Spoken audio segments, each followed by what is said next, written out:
2007. Championnat du monde de parapente en Australie.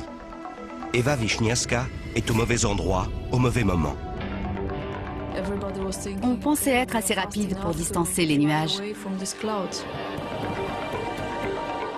La violence de l'orage surprend tout le monde. Je n'avais jamais vu un orage aussi gros. On savait qu'on jouait avec le feu. On aurait dit qu'un aspirateur géant les attirait vers le haut. Voici l'histoire extraordinaire d'une parapentiste qui a défié la mort à 10 000 mètres d'altitude.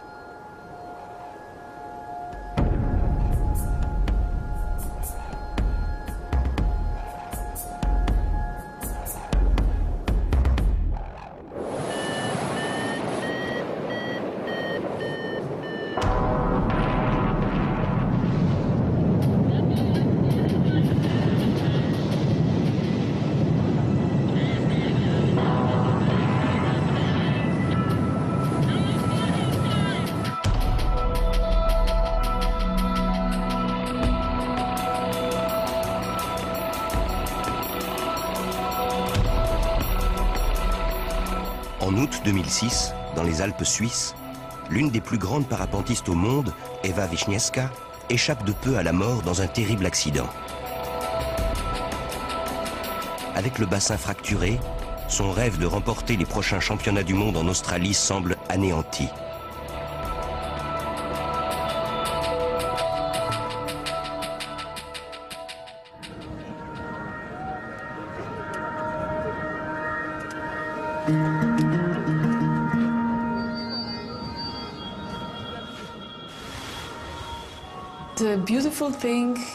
Ce qu'il y a de merveilleux avec le parapente, c'est qu'on est autonome. On prend un sac à dos, on grimpe et on s'envole, libre de toute contrainte.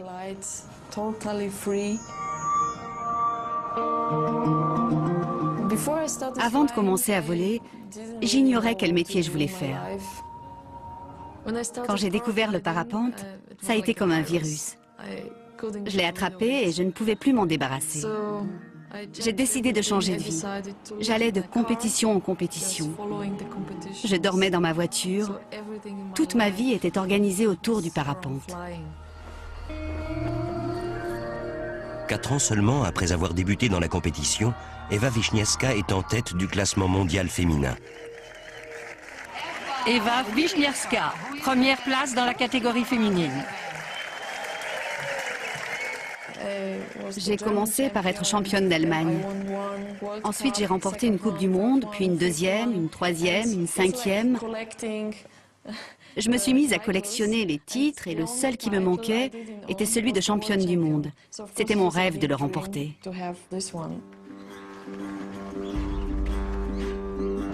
Six mois à peine après son accident, Eva reprend la compétition et participe au championnat du monde.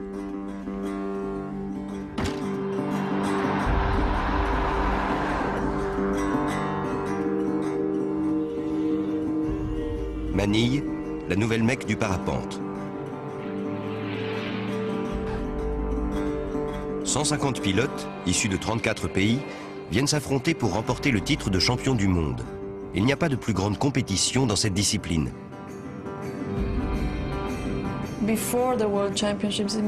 Avant les championnats du monde de Manille, j'ai eu un grave accident en Suisse. Je me suis beaucoup entraînée pour retrouver mon niveau.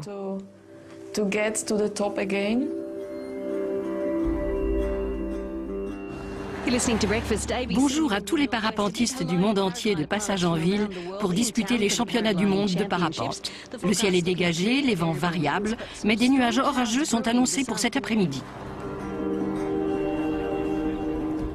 Une semaine avant les championnats du monde, Eva et l'équipe allemande participent à une épreuve d'échauffement de cross-country appelée XC Open. Je tenais à participer à cette épreuve pour découvrir la région. C'est un excellent moyen de repérer les bons endroits, les passages difficiles et de se préparer au championnat.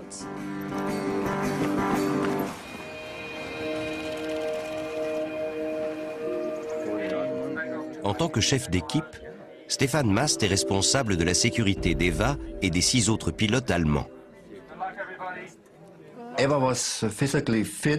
Eva était en grande forme physique, avec un mental à toute épreuve. Remporter le prix féminin ne l'intéressait pas. Elle voulait gagner la compétition. Andreas Melecki s'entraîne avec Eva depuis 3 ans. Eva est une pilote remarquable, l'une des meilleures au monde. Elle bat aussi bien les hommes que les femmes. Tous ceux qui souhaitent participer à la réunion doivent se présenter dans les 30 secondes, s'il vous plaît. Godfrey Wennes est le directeur des championnats de cross-country de Manille. C'est l'un des pilotes les plus expérimentés au monde et l'ancien détenteur du titre de champion du monde de vol longue distance. Contrairement au drag race, qui est une course de vitesse, le cross-country est une épreuve d'endurance. Le vainqueur est celui qui est allé le plus loin en fin de journée. Il faut être rapide et endurant, à la fois physiquement et moralement. Dans ce type d'épreuve, les pilotes ont le droit de choisir la direction dans laquelle ils vont voler. Les premiers nuages commencent à se former au nord. C'est d'ailleurs là-bas que nous apercevons les plus gros. Lorsque les pilotes se réunissent au sommet du mont Bora pour évaluer les conditions météorologiques, les risques d'orage se sont intensifiés. Je leur ai expliqué qu'il y avait une ligne orageuse. S'ils y parvenaient suffisamment tôt, ils pourraient traverser et poursuivre leur vol. S'ils l'atteignaient trop tard, ils risqueraient de se retrouver coincés dans une impasse.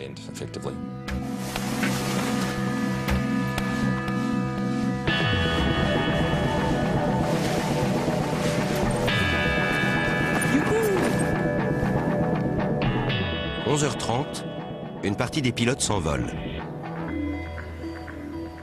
Une demi-heure après la réunion, la moitié des pilotes étaient dans les airs, soit environ 50 ou 60 en tout. La plupart se dirigeaient vers le nord.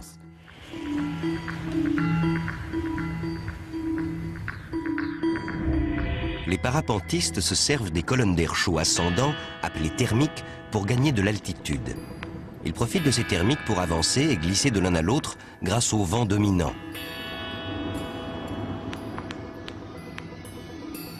Les nuages sont de véritables ascenseurs. Plus ils sont importants, plus les pilotes vont vite. En compétition, ils s'approchent donc des plus gros nuages pour augmenter leur vitesse moyenne.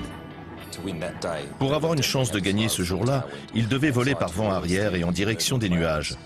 Le tout étant de les dépasser avant que la ligne orageuse ne se forme ou que les cellules ne grossissent.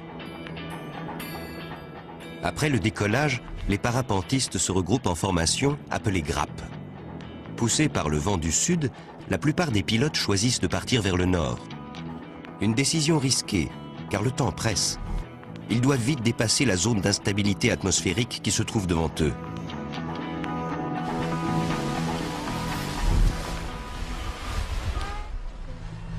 Une heure après l'ouverture de la fenêtre de vol, l'équipe allemande se prépare à décoller.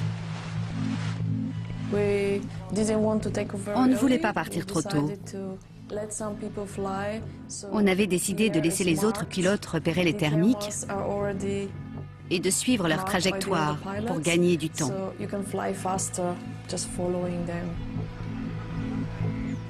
Eva effectue les vérifications d'usage avant le décollage et règle le track-log de son GPS en mode enregistrement. Comme le vent venait du sud, on savait qu'on allait devoir voler vers le nord, entre les nuages. Mais ils étaient tellement loin au moment du décollage qu'ils ne nous ont pas paru dangereux.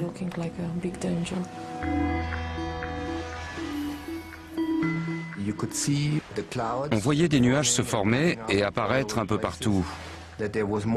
Le ciel au nord nous paraissait chargé, mais il n'y avait pas encore de nuages orageux à ce moment-là.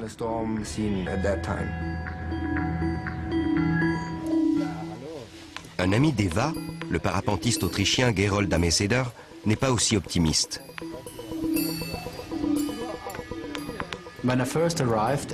Lorsque je suis arrivé sur le mont Bora et que j'ai vu ces nuages, j'étais sûr qu'un orage se préparait. J'en étais persuadé. Mais c'est le problème avec les compétitions. On se laisse entraîner. Et du coup, j'ai quand même volé. Les parapentistes professionnels redoutent par-dessus tout les orages inattendus. C'est le seul élément qu'ils ne contrôlent pas. Une fois dans les airs, ils sont en contact permanent avec leur équipe au sol qui surveille la météo et les suit pour les récupérer après l'atterrissage. La première fois que j'ai appelé Stéphane, j'étais au niveau des nuages bas. Deva, Stéphane. J'ai parcouru 20 km depuis le décollage. Je suis à environ 2000 mètres d'altitude. Je me dirige vers le nord. Tout va bien.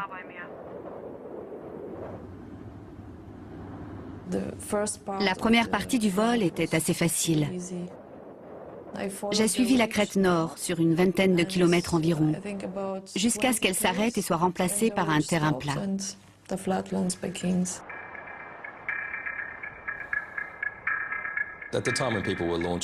Lorsque les pilotes ont décollé et commencé à voler, ils pensaient que c'était une journée comme les autres. Le groupe s'est séparé en deux et Eva était à l'arrière du peloton de tête. Les parapentistes devant elle avaient donc déjà franchi la ligne orageuse lorsque les nuages ont commencé à grossir et à devenir réellement menaçants. Gerold vole à présent en compagnie d'Eva à l'arrière de la grappe de tête. Je savais que les nuages poseraient problème. Mais dans une compétition, on essaie de trouver de bons thermiques. Ce jour-là, notre stratégie était de voler entre les nuages et de continuer vers le nord aussi longtemps que possible. Et Zhongpin, 42 ans, membre de l'équipe nationale chinoise, vole sur leur droite à une cinquantaine de mètres. Zhongpin volait depuis les années 1990 et c'était l'un de leurs pilotes les plus âgés. Les plus jeunes de son équipe le respectaient. Il faisait partie des meilleurs. Et à ce moment-là, il se trouvait au même endroit qu'eux. Les pilotes devant Eva ont réussi à se frayer un chemin à travers les masses nuageuses en formation. Un petit nuage sépare Eva, Gerold et Zhongpin de la grappe de tête et du ciel dégagé. Plus les pilotes se rapprochent des gros nuages noirs, plus ils courent le risque de se retrouver pris au piège entre les deux plus grosses cellules orageuses.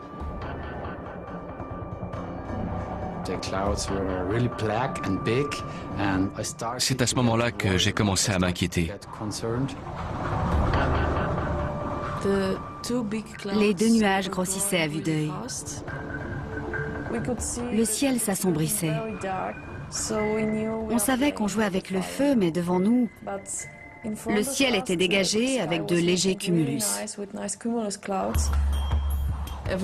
On pensait être assez rapide pour distancer les nuages.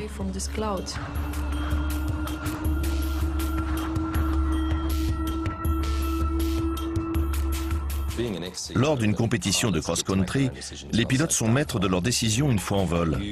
Votre sécurité dépend de votre aptitude à prévoir la météo et vous pouvez parfois risquer votre vie.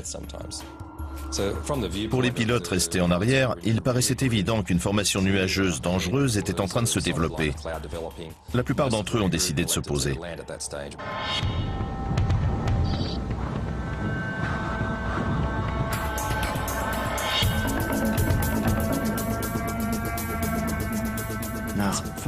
Après 50 ou 60 km de vol, les conditions de vol ont commencé sérieusement à se dégrader.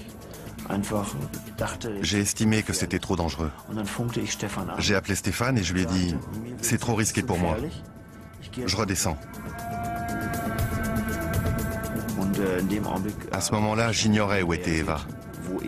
Mais je savais qu'elle devait être 1 kilomètre devant moi. Des dizaines de pilotes font le même constat qu'Andreas et décident d'atterrir. Les cellules orageuses deviennent de plus en plus menaçantes.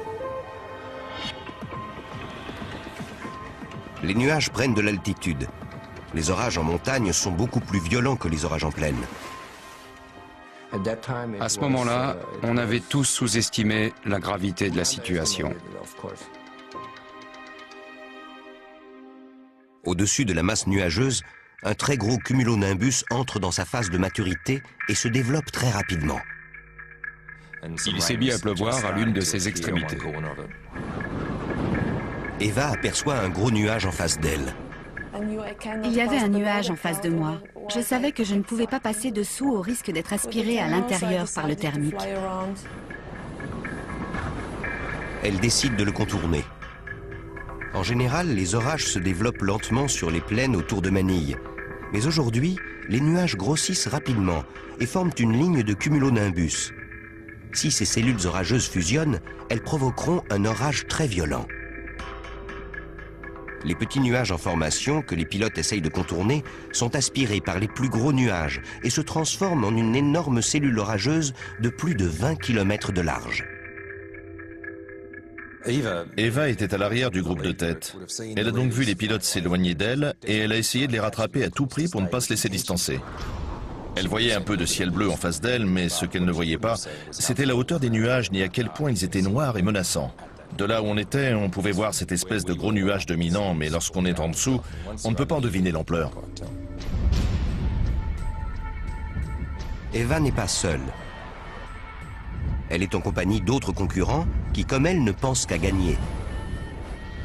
En compétition, les pilotes repoussent les limites. Leur sécurité, leur vie deviennent secondaires. L'adrénaline et les émotions prennent le dessus et on reste concentré sur l'objectif.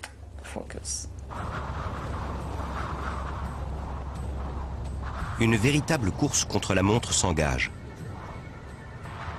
Gerold Ameseder aperçoit devant lui deux pilotes suisses. Ils sont à 500 mètres environ et volent très vite entre les nuages. Ils sont sortis de la masse nuageuse et j'ai essayé d'en faire autant.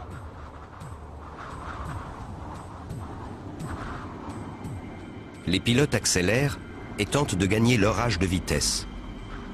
Malheureusement, les nuages fusionnent. Il n'y a plus qu'un seul immense nuage dans le ciel. L'énorme cumulonimbus les rattrape. Impossible de lui échapper. Eva et les autres pilotes sont pris au piège. On aurait dit qu'un aspirateur géant les entraînait vers le haut. Ils ne pouvaient absolument rien faire.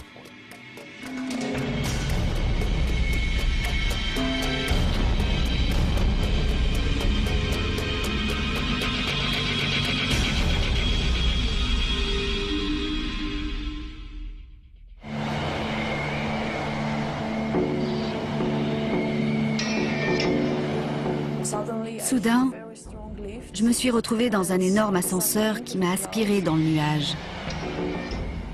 Le parapente m'entraînait et montait de plus en plus haut. Mon harnais m'oppressait et je montais très vite.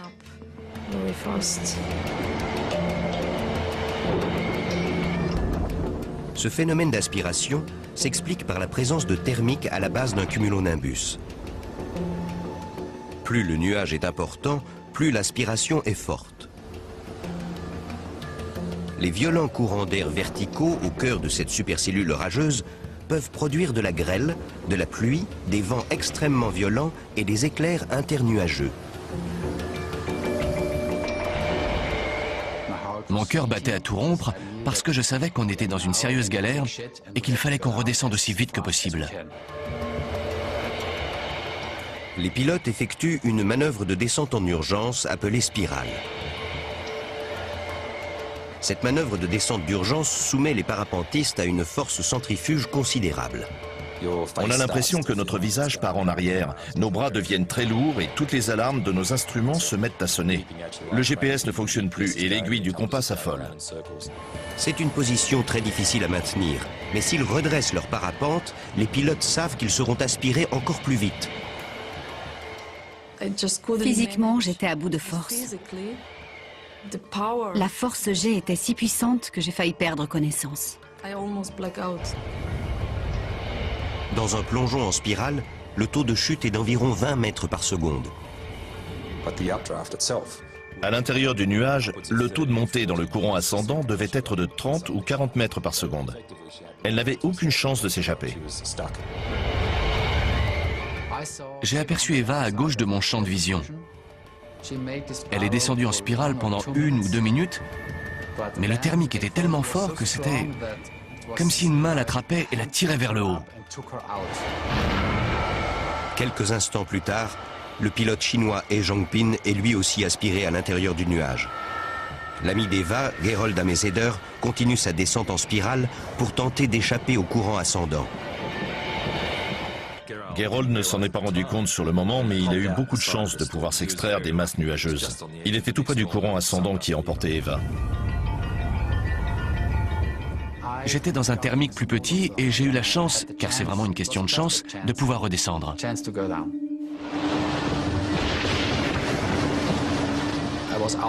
Lorsque je suis sorti du nuage, j'ai aperçu cette ferme. J'ai vu où je pouvais atterrir. Je savais que j'étais sauvé.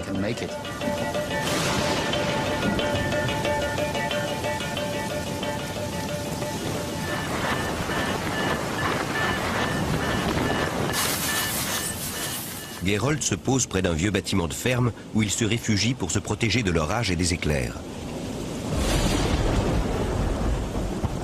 D'autres pilotes sont déjà dans l'abri. Les éclairs étaient fulgurants, le vent soufflait très fort, et on avait peur d'être frappé par la foudre.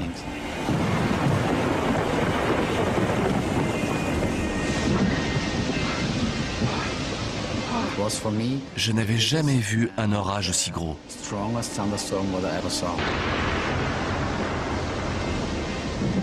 J'étais sûr qu'Eva et le pilote chinois couraient un grave danger. Il n'était pas dit qu'ils s'en sortent vivants.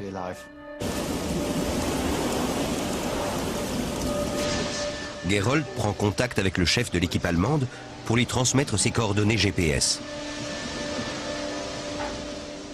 Je me suis dit qu'il valait mieux attendre que l'orage s'éloigne avant de partir à la recherche des 2 pilotes. C'est à ce moment-là que j'ai commencé à réaliser la gravité de la situation.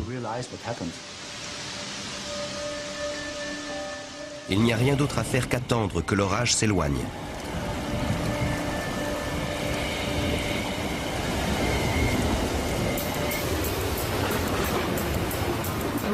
J'avais très peur. C'était un peu comme si j'étais au milieu de l'océan, avec des centaines de requins autour de moi. J'étais sans défense. La seule chose qu'elle pouvait faire, c'était maintenir le parapente en état de vol. C'était vital. Elle ne savait pas où elle se situait par rapport à la voile parce qu'il faisait presque nuit noire. Elle devait donc deviner ce qui se passait. Elle devait sentir la pression dans les freins pour voir si le parapente tanguait vers l'avant ou vers l'arrière et espérer que l'orage la recrache sur le côté avant de l'emporter dans des altitudes glaciales. Pendant ce temps, He Zhongpin continue à lutter contre le courant ascendant. Il parvient à guider son parapente vers le bord de la cellule orageuse. À un moment donné, il était un peu plus loin qu'Eva et au bord du nuage orageux. Le nuage l'a relâché et il s'est mis à redescendre. C'est là qu'il a été frappé par la foudre.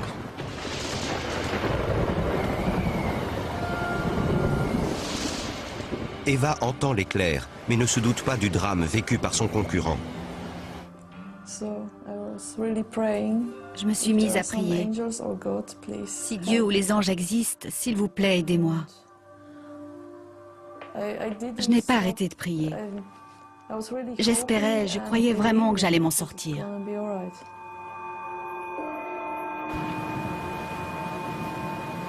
Stefan Mast ignore tout du danger que court Eva.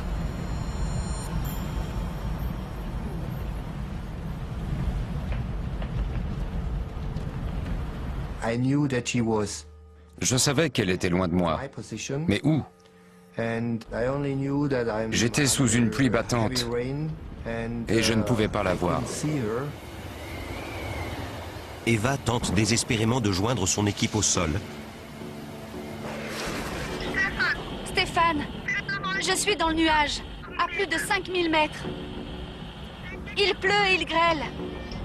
Je ne peux plus. Stéphane n'aura plus aucun contact radio avec Eva. Je commençais à me dire qu'il y avait de gros risques pour que ce pilote soit le premier que je ne ramène pas vivant d'une compétition.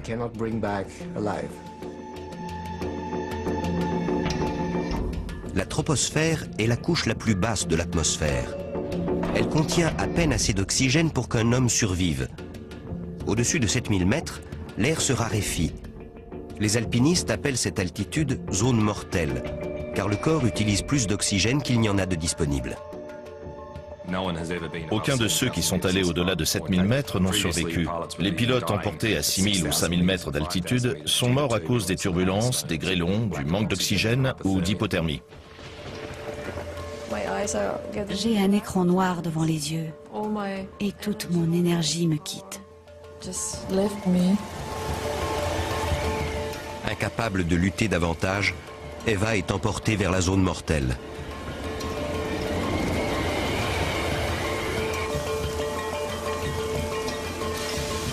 En attendant que l'équipe autrichienne vienne le chercher, Gerold appelle Stefan Mast, le chef d'équipe d'Eva. J'ai téléphoné au responsable de l'équipe allemande pour lui dire qu'Eva avait de sérieux ennuis, mais il ne m'a pas écouté. Ça m'a mis en colère, parce que j'ai déjà perdu des amis dans un orage.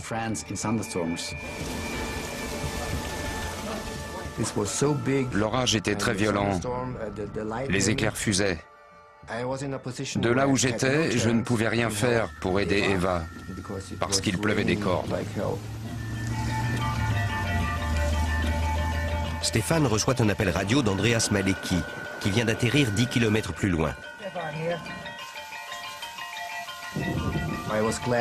J'étais soulagé de savoir qu'Andreas Malecki avait atterri sain et sauf. Il m'a transmis ses coordonnées et j'étais content de pouvoir m'occuper d'un des membres de mon équipe. Même si je pensais constamment à Eva.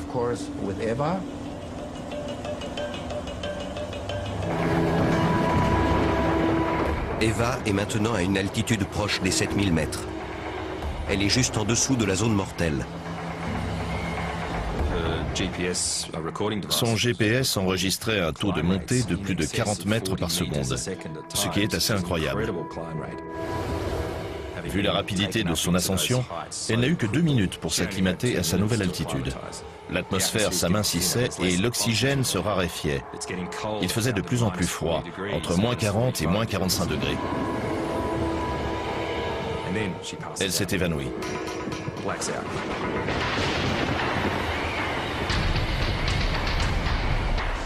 Livré à lui-même, le parapente continue sa course folle à une centaine de km/h.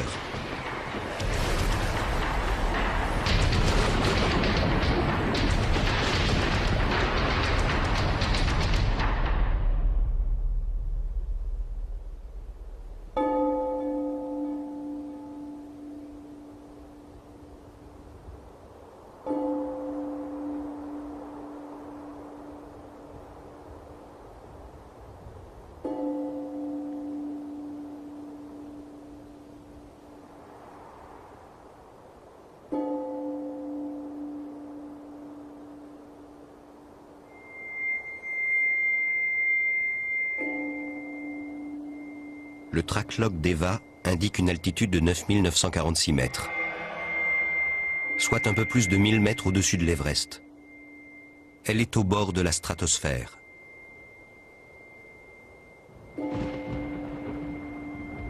Son corps est exposé à des températures de moins 55 degrés Celsius et passe en état d'hibernation.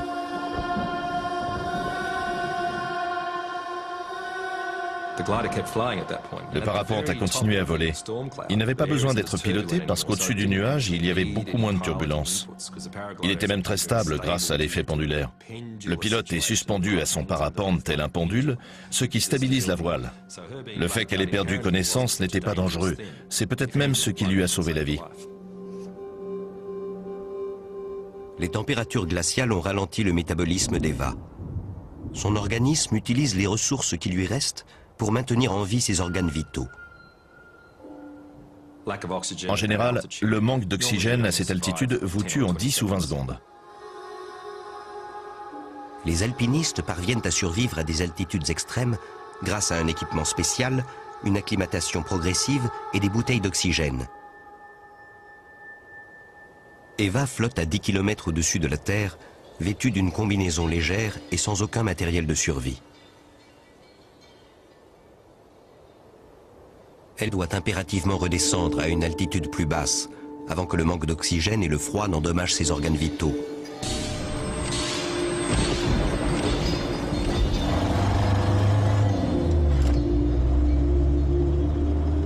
Lorsque l'orage s'éloigne enfin, Stéphane récupère son coéquipier Andreas Malecki. Il est sorti de la voiture et dès que je l'ai vu, j'ai compris que quelque chose n'allait pas. Il m'a dit « Eva est dans le nuage ». Eva manquait à l'appel. Et on pensait ne jamais la revoir.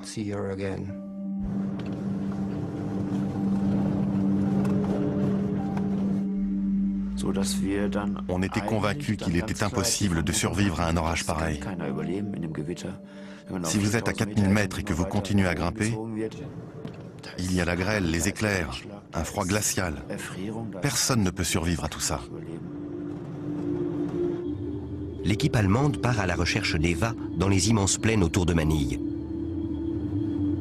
Si elle réussit à s'échapper du nuage et à atterrir, elle aura besoin d'une aide médicale. J'ai tout de suite essayé de joindre Eva sur son portable. Il n'y avait aucune tonalité. Je n'entendais rien. La ligne était coupée.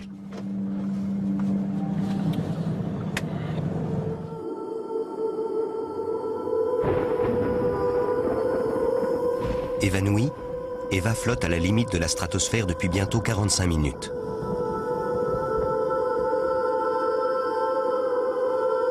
Aucun être humain n'a survécu à cette altitude aussi longtemps. Et si elle survit, elle risque d'avoir de graves séquelles.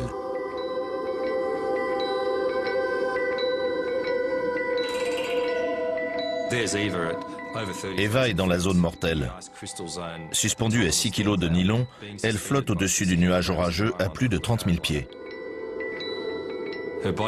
Elle est évanouie et comme son corps penche sur le côté, le parapente amorce tout doucement un long virage. On en a la preuve grâce à son tracklog. Pendant environ 40-45 minutes, elle effectue un long virage à 360 degrés. À moins 55 degrés Celsius, la voile et le harnais d'Eva sont couverts de glace. Le harnais pèse très lourd.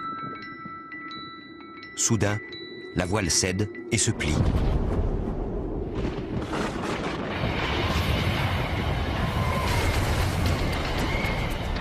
Eva descend à une vitesse vertigineuse. Elle traverse l'atmosphère à plus de 200 km/h. C'est plus rapide qu'une chute libre à une altitude plus basse.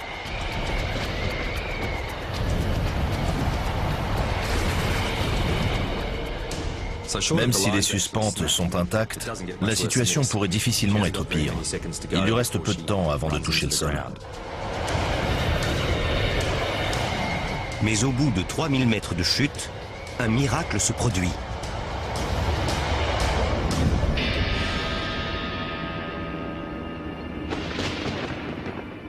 À environ 6900 mètres, le parapente se redéploie et reprend son vol.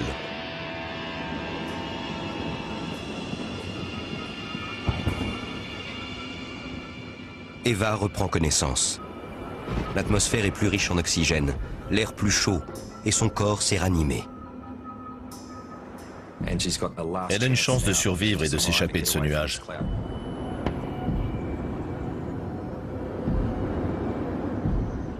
Lorsque je me suis réveillée, je ne savais pas combien de temps j'étais restée évanouie. J'avais l'impression que cela n'avait duré que quelques secondes, une minute peut-être. J'ai retiré la glace sur l'écran de mon GPS pour connaître mon altitude et il indiquait toujours 6900 mètres. Eva est à présent juste en dessous de la zone mortelle. Elle est désorientée et enveloppée d'un épais nuage. Elle n'a pratiquement aucune visibilité. Sa voile est toujours couverte de glace. Le pire, c'était le froid. Je grelottais et j'essayais de voler droit. Eva est au bord du nuage, mais elle court toujours le risque d'être à nouveau aspirée à l'intérieur de la cellule orageuse. Le cauchemar n'est pas fini. Eva doit encore atterrir. Lorsqu'elle reprend conscience, elle est désorientée. C'est là que l'instinct et l'expérience entrent en jeu, lorsque les automatismes prennent le relais. Elle a eu la présence d'esprit et la volonté de continuer à piloter le parapente et de prendre de bonnes décisions. Il était vital qu'elle n'entreprenne pas de manœuvre où elle risquait de perdre le contrôle. Un pilote moins expérimenté aurait commis une faute dans de telles circonstances.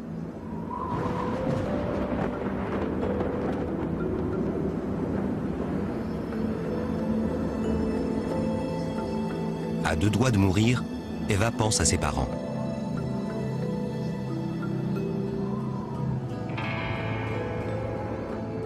Je ne pouvais qu'imaginer leur douleur si je mourais maintenant. Je priais pour que ça n'arrive pas, ni ici, ni maintenant. C'est tout. Je ne pensais qu'à survivre et à ce que je pouvais faire pour y arriver.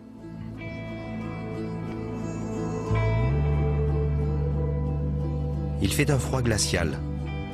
Eva doit atterrir le plus rapidement possible pour ne pas mourir de froid.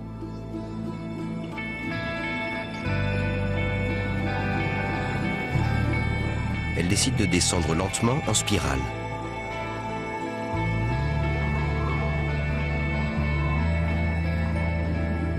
À une telle altitude, cela lui prendra du temps.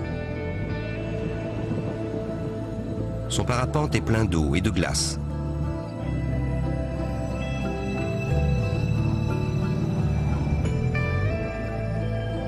Voler dans ces conditions est très dangereux et Eva lutte pour survivre. Elle n'abandonne pas. C'était la seule chose à faire. Se concentrer sur ce qu'on peut faire et ne pas renoncer.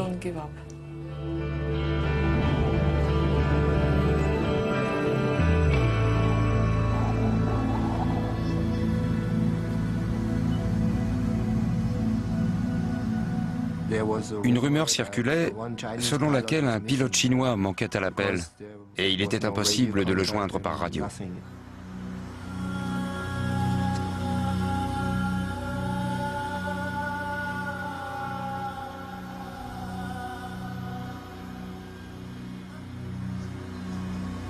Le corps de He Jongpin est découvert à 60 km de l'endroit où il a été aspiré par le nuage.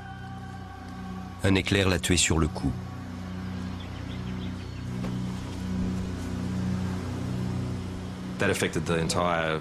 La nouvelle a ébranlé la communauté parapentiste de Manille. Tous les pilotes étaient sous le choc, en particulier les pilotes chinois qui ne s'attendaient pas à ce que cela arrive à l'un de leurs pilotes les plus expérimentés. «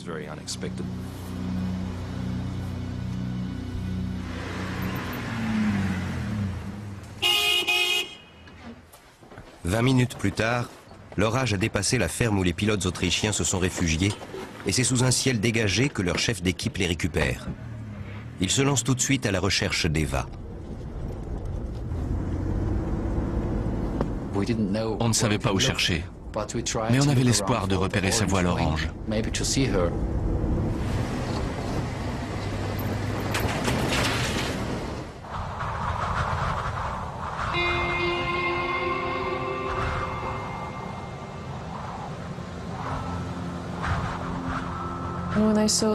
Quand j'ai aperçu la Terre, c'était magique.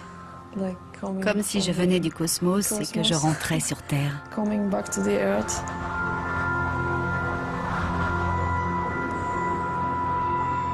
Après 45 minutes de descente en spirale, Eva se retrouve à une cinquantaine de kilomètres de l'endroit où elle a été entraînée par le thermique.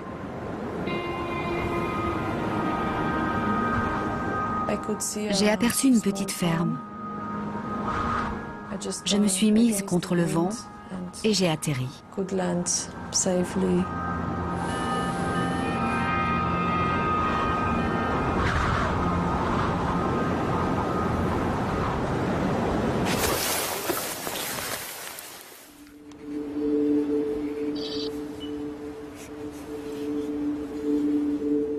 Eva se pose dans un enclos isolé loin des routes principales et de son équipe au sol.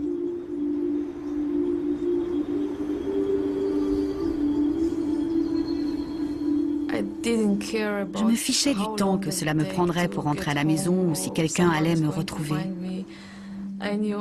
Je savais que j'avais survécu et c'était l'essentiel.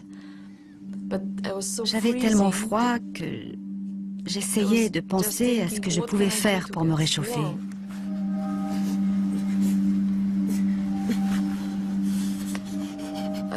J'ai essayé de me lever et de marcher pour me réchauffer, mais j'étais trop fatiguée, alors je me suis roulée en boule.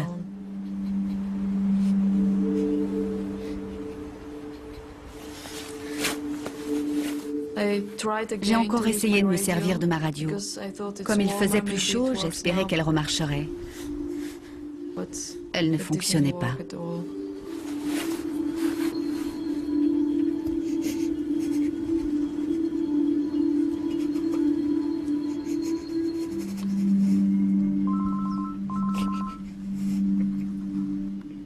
Soudain, j'ai entendu mon téléphone portable. Je l'avais complètement oublié. J'ai dit Stéphane, ça sonne. Il n'y avait pas de tonalité avant.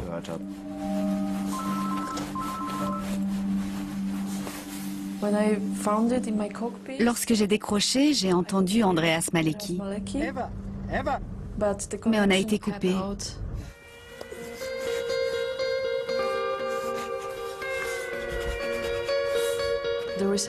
La réception n'était pas très bonne. J'ai décidé d'envoyer par SMS les coordonnées affichées sur mon GPS quand la réception serait rétablie.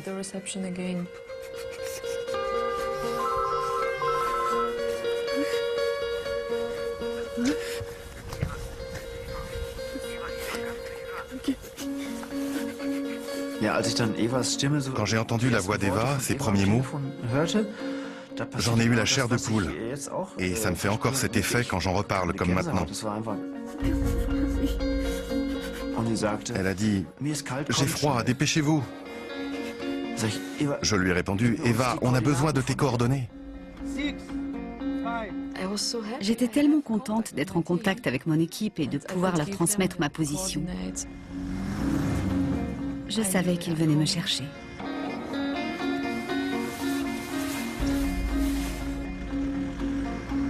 L'équipe allemande vient d'avoir la confirmation qu'Eva a survécu à l'orage. Mais il lui reste encore à la localiser dans les vastes plaines environnantes.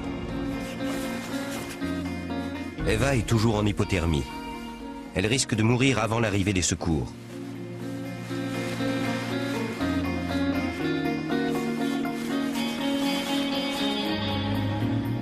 Soudain, les Allemands réalisent que Gerold et l'équipe autrichienne ne sont qu'à une vingtaine de kilomètres d'Eva.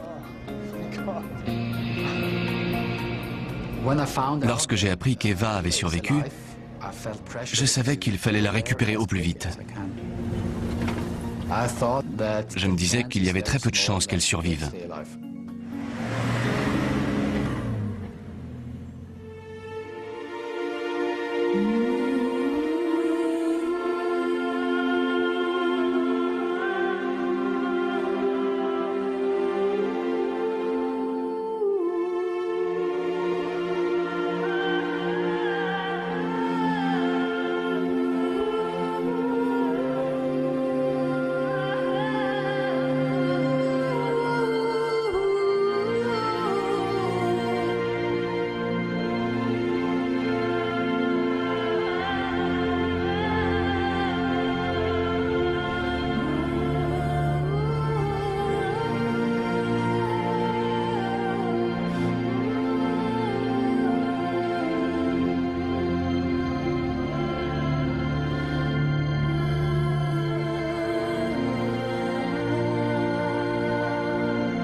L'équipe autrichienne ne revient pas de découvrir le parapente d'Eva intact et le harnais couvert de glace et de grêle.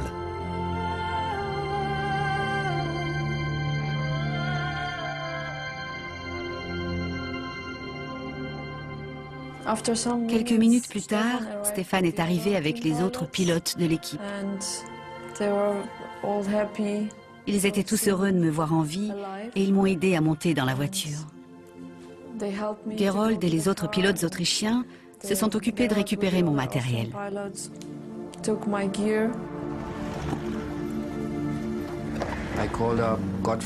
J'ai appelé Godfrey pour savoir à quel hôpital nous pouvions la conduire.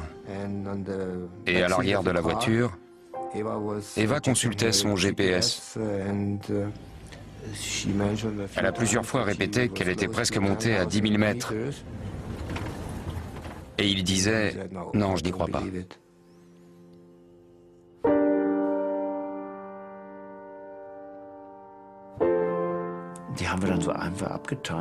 On n'y croyait pas. Il arrive que les instruments ne fonctionnent pas correctement. Plus tard, lorsqu'on a analysé son parcours en détail et qu'on a vu à quelle altitude elle était montée, on est resté figé devant l'ordinateur. Et on a dit, c'est impossible. Je me souviens de ne pas avoir été surpris parce que je sais à quelle vitesse un thermique peut vous emporter à l'intérieur d'un nuage. Je n'étais pas étonné de savoir qu'elle était montée si haut, mais qu'elle ait survécu.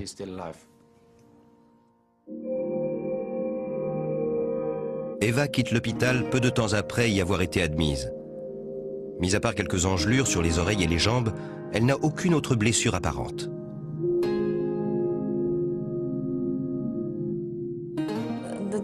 Le docteur n'arrivait pas à croire que j'avais survécu à cette altitude.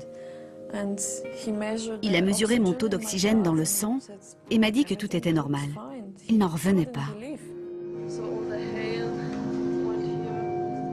La nouvelle se répand très vite. Un nuage a aspiré une parapentiste, l'a congelée, puis relâchée. Elle est montée si haut qu'elle s'est évanouie. Elle est revenue avec quelques engelures. Prise au piège dans un orage alors qu'elle participait au championnat du monde de parapente en Australie. Un parapentiste chinois a trouvé la mort au cours de l'orage.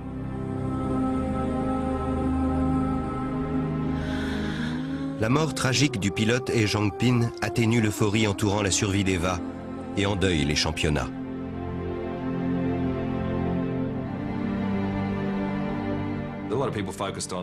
Nombreux sont ceux qui se sont focalisés sur la survie d'Eva en oubliant un peu qu'un homme était mort ce jour-là. Personne n'a volé le lendemain après avoir appris la nouvelle de sa mort.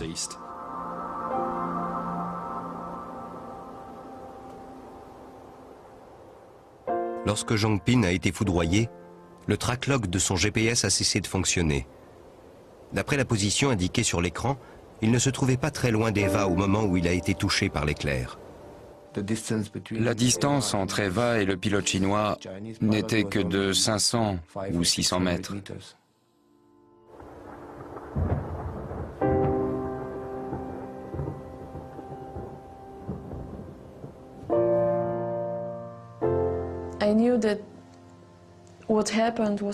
Je sais que ce qui s'est passé est ma faute et qu'à l'avenir, je prendrai mes décisions seule sans regarder ce que font les autres. Ce genre de mésaventure ne peut plus m'arriver.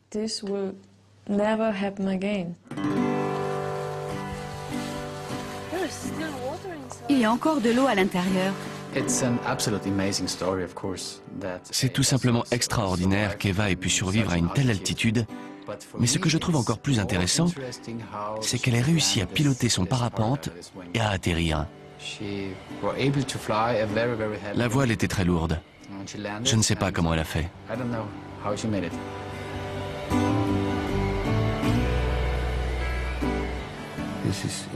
C'est incroyable. Extraordinaire. Elle a survécu. Elle voulait vivre et continuer à aller de l'avant. Ça n'arrivera plus. Plus personne ne survivra à de telles conditions. Et quasiment sans aucune séquelle. C'était un miracle.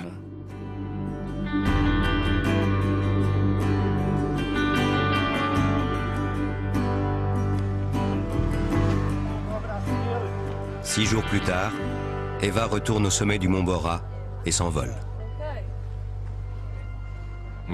La plupart des gens ne revoleraient plus jamais après une telle aventure. Mais elle, au bout d'une semaine, dès qu'elle s'est sentie mieux, elle est retournée voler. La regarder était très impressionnant. C'était un moment inoubliable de la voir s'envoler dans le ciel avec le même parapente. Pour nous, c'était ça le miracle.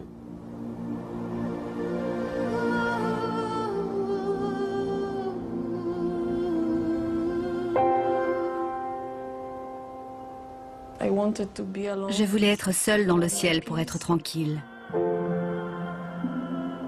Je voulais penser au pilote chinois. Je ne comprenais pas pourquoi j'avais survécu et pas lui.